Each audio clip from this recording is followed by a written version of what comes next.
বিমের ক্ষেত্রে অবশ্যই বেশ কিছু বিষয় খেয়াল রাখবেন।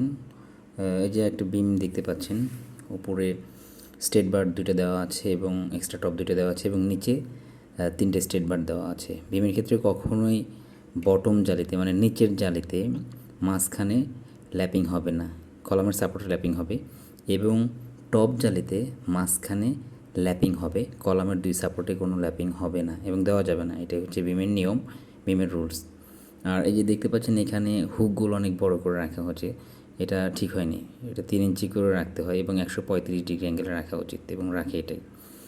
আরেকটা বিষয় খেয়াল রাখবেন, কলামের মূল রডের ভিতর দিয়ে যেন বিমের রডটা যায়, মূল রডের বাইরে দিয়ে কোনোভাবেই নেওয়া যাবে না। যখন বিমের রড ছেড়ে দেবে বাঁধা শেষে নিচের জায়গাগুলো পরিষ্কার করে নেবেন। এই যে দেখুন পানি দিয়ে পরিষ্কার করে নেওয়া হচ্ছে, এখানে যেন কোনো প্রকার ময়লা না থাকে এবং ব্লক যেন সঠিকভাবে দেওয়া হয়, এই বিষয়গুলো খেয়াল করবেন। ব্লক যেন ভালোভাবে দেওয়া হয়, ভাঙা ব্লক দেওয়া যাবে না।